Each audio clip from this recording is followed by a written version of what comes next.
nos sostienes, nadie es más grande que tú. Redentor, defensor, nuestro gran Salvador, nadie es más grande que tú. Siempre con nosotros. Buenas, es un gozo seguir estudiando la palabra de Dios. Estudiamos el libro de San Marcos. Los discípulos habían podido ver quién era Jesús. Pedro hizo una gran confesión diciendo: «Tú eres el Cristo». Esto da respuesta a la primera pregunta de una de las grandes secciones de Marcos. La pregunta: ¿quién es Jesús? Esta está en la primera gran sección. Pero su comprensión no era total. No entendían la respuesta a la segunda gran pregunta: ¿a qué vino? Nuestro pasaje de estudio de hoy es el capítulo 8, verso 31 hasta el 9:1. Jesús comienza a enseñar sobre lo que vino a hacer. Nuestro tema de hoy es: Jesús señala la ruta. Tal como el ciego que acababa de recibir sanidad en 2 etapas, están los discípulos. No pueden ver con claridad quién es Jesús. Sí, todavía manifiestan ceguera los discípulos de Jesús. Después de esta confesión, era el momento adecuado para que el maestro comenzara a enseñarlos esos diferentes acontecimientos que le ocurrirían. De esta manera, comenzaban a ver con mayor claridad para qué había venido Jesús. Acerquémonos a escuchar el anuncio de Jesús sobre lo que va a ocurrir, la reconvención de Pedro, la reprensión de Jesús y el camino que debemos seguir. Precisamente después de la confesión de Pedro, Jesús les dice que no lo digan a nadie. Juan Marcos pasa a narrarnos que Jesús procede a dar sus enseñanzas más difíciles a ellos, por el tipo de tema que involucra, sus intensos sufrimientos, muerte y resurrección, verdad fundamental sobre la que se establecería su reino. Comenzó Jesús a enseñar lo que era necesario, esa obligación de cumplir la voluntad de Dios. Esto era parte del plan divino para el establecimiento de su reino, tal cual lo dice el profeta Isaías en el capítulo 53 del siervo sufriente. Concentrándose en su misión, usa la expresión el Hijo del Hombre. No solo es hombre, sino que es el poderoso, aquel que se refirió el profeta Daniel. Ya antes nos había narrado Juan Marcos de que Jesús usó esta expresión cuando le dijo a los escribas que cavilaban sobre su señorío. Y de igual manera, en cuanto a el perdonar pecados con el paralítico. El día sábado, este día de expresión de su señorío, también le usó. Aquí se ajusta a la misión total de Jesús, no alimentando las falsas expectativas en las connotaciones políticas que tenían las gentes. Más bien a combinar elementos de sufrimiento y gloria, definiendo su título de Mesías. Tales sufrimientos como ser desechado por los ancianos, por los principales sacerdotes y por los escribas. El Señor no solo dijo que iba a padecer mucho, sino también especificó que serían 3 grupos influyentes, que eran los líderes espirituales del pueblo, entre ellos los ancianos, los saduceos eran sumos sacerdotes, y los escribas, estos mayormente fariseos, que enseñaban la ley. Estos constituían el Sanedrín, corte suprema judía que se reunía en Jerusalén, quienes no aceptaban sus pretensiones mesiánicas y le desechaban. La otra es ser muerto y resucitar después de 3 días. Finalmente, el Señor les dijo que sus padecimientos habrían de terminar en la muerte y más tarde en la resurrección, no dando detalles ni explicaciones de cómo sería su muerte, y que la aparente derrota de la cruz sería seguida de la victoria de su resurrección. Al hablarle Jesús con suma claridad, Pedro comprendió lo que escuchó. En su afecto por Jesús, él reacciona rápidamente a lo que Jesús dijo. Seguramente no quería verlo sufrir. Es posible que no lograba entender que el Mesías pasara por un sufrimiento y que muriera para ser rey.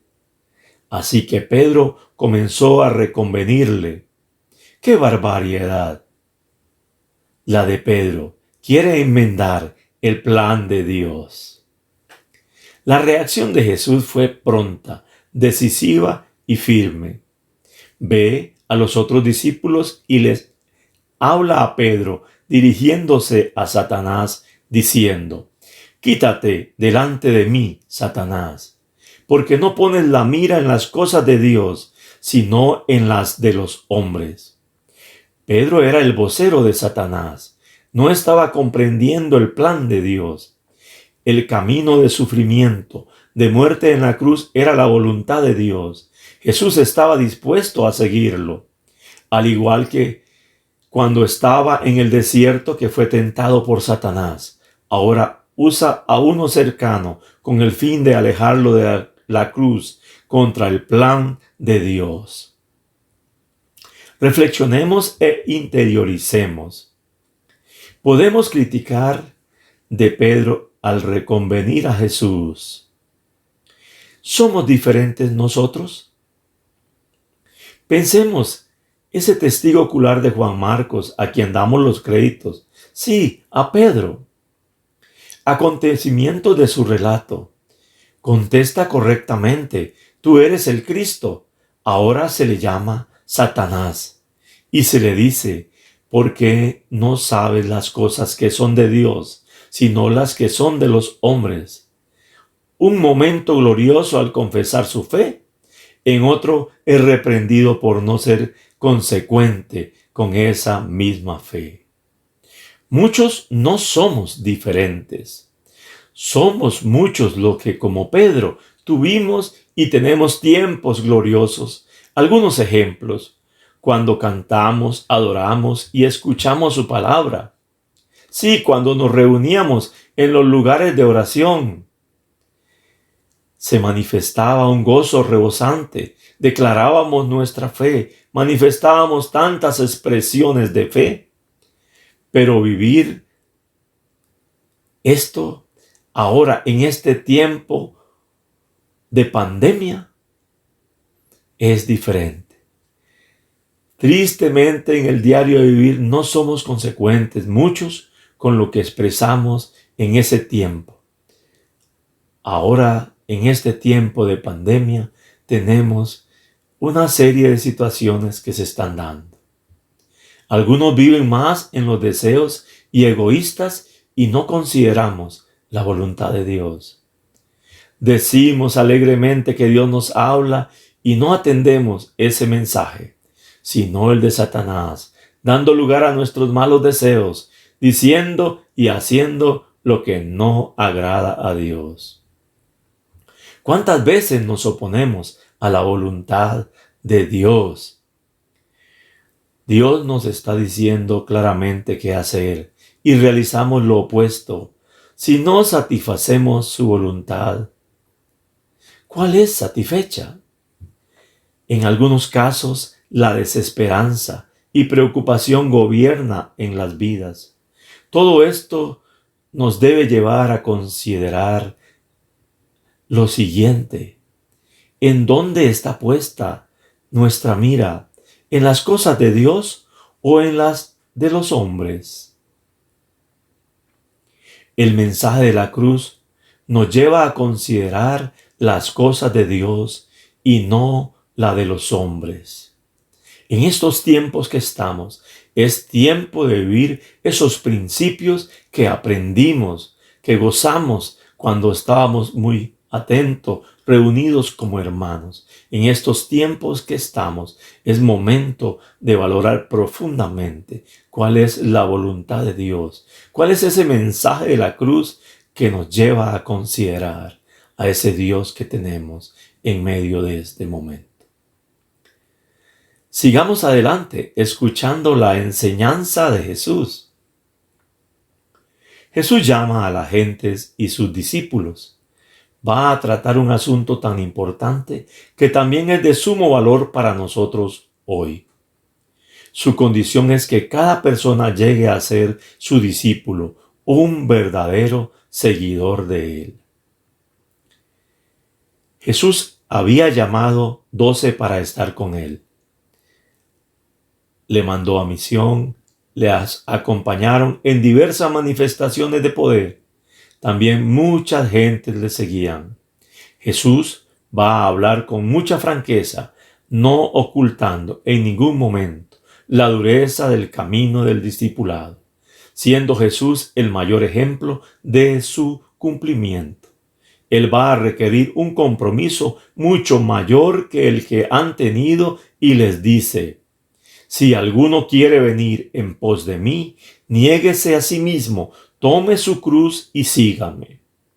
Jesús nos dice que, si queremos ser sus discípulos e ir en pos de él, tenemos que negarnos a sí mismo. En vista de lo que acaba de decir, la primera cosa que implicaría sería dejar de pensar como los hombres y pensar como Dios. Empezar a ver las cosas como las ve Dios. Esto supone dejar toda aspiración material al reino de Dios y también considerar adecuadamente la gravedad del pecado y la necesidad de la cruz. Lo que nos dice también es: tome su cruz. En la cultura romana, una persona que era condenada a morir en una cruz era obligada a cargar con ella por la ciudad hasta el lugar de su crucifixión. De esa manera demostraba públicamente su sumisión a la autoridad contra la cual antes se rebelaba. Jesucristo demostró sumisión a la autoridad de su Padre al morir por nosotros en una cruz, haciéndolo de buena voluntad por amor a nosotros. Para nosotros significa una sumisión en obediencia a la voluntad de Dios, tal como ésta se revela en su palabra, y aceptar sin reservas las consecuencias por causa de Jesús y del Evangelio. Esto incluye el sufrimiento físico, aun la muerte, como ha demostrado la historia hasta hoy. También dice: y sígueme. El negarse a sí mismo y tomar la cruz es una entrega completa para toda la vida. El discípulo sigue al Maestro, anda por donde Él anda y obedece lo que Él manda. Esto debe afectar a la totalidad de nuestro ser, dándole continuidad a su plan por toda la vida. Después de su llamado a un mayor compromiso, Jesús nos explica con contrastes y preguntas sobre los beneficios de la lealtad que ofrecemos a Jesús como sus discípulos. Paradójicamente, una persona que quiera salvar su vida la perderá. No será salva para vida eterna, pero una persona que pierda su vida por causa de Jesús y del Evangelio la salvará. Será salva heredando la vida eterna con Dios. Ahora Jesús utiliza preguntas retóricas y penetrantes, con términos económicos para mostrar el valor supremo de la vida eterna y para reforzar la paradoja que vimos anteriormente. Porque, ¿qué aprovechará el hombre si ganare todo el mundo, es decir, todos los placeres y posesiones terrenales, si fuera posible, y perdiere su alma sin ganar la vida eterna con Dios? La respuesta esperada es: no le aprovechará. ¿O qué recompensa dará el hombre por su alma a cambio de la vida eterna con Dios? La respuesta es: nada. porque al haber ganado el mundo, al final esa persona ha perdido irrevocablemente la vida eterna para con Dios, sin haber nada que pueda dar en compensación por ella, porque la persona que se avergonzare de Jesús y de sus palabras en esta generación adúltera y pecadora, el Hijo del Hombre la avergonzará también a ella, cuando venga en la gloria de su Padre, con los santos ángeles. Al avergonzarnos de Jesús es manifestar rechazo. Cuando Jesús venga, Él no reconocerá a esas personas como suyas y experimentarán la vergüenza y no disfrutarán de la vida eterna. Jesús predice a algunos de los que están allí no morirán hasta ver una manifestación poderosa del reino de Dios. Por el contexto inmediato se puede referir a la transfiguración de Jesús. También pueden ser otros acontecimientos como la resurrección, la ascensión de Jesús y la venida del Espíritu Santo en Pentecostés. Reflexionemos e interioricemos. A muchas personas les gusta decir que son cristianas. Jesús enseñó que solo los somos si les seguimos por el camino de la cruz. Muchos quieren seguir a Jesús a su propio modo. Hay una sola manera de ser cristiano y es a la manera de Jesús. El cristiano es aquel que sigue a Cristo. Cuando le digo a Jesús, sí, me digo no a mí mismo. No me hago cristiano por mi conveniencia. Sigo a Jesús a pesar de los costos que ello involucre. Renuncio a mi vida para dársela a Jesús. No me aferro a nada de esta vida. Estoy dispuesto a sufrir porque le pertenezco a Jesús. Estoy dispuesto a morir por Jesús, porque Él fue a la cruz. Cuando sigo a Jesús no me interesa tener muchos bienes, ni mucho dinero. Estas cosas no son lo más importantes. Lo más importante es Jesús, quien salvó mi vida y voy a vivir para siempre en la eternidad con Él. Lo que me importa ahora es contarle a la gente sobre el Evangelio, esas buenas nuevas de salvación. Todos necesitan saber de Jesús. ¿Eres esta clase de cristiano? No hay otra clase. Él requiere un compromiso mucho mayor que el que hemos tenido y nos dice: si alguno quiere venir en pos de mí, niéguese a sí mismo, tome su cruz y sígame. Él requiere un compromiso mayor de nuestras vidas. Él requiere que vayamos en pos de Él, que nos neguemos a nosotros mismos, que tomemos su cruz y que le sigamos diariamente, hasta el momento que nos llame a estar con Él en el disfrute de esa patria celestial. Valore profundamente si desea ser esta clase de cristiano. No hay otra clase. Se les ama. Que Dios les bendiga más. Con manos levantadas al cielo, nos rendimos a tu gracia, Señor.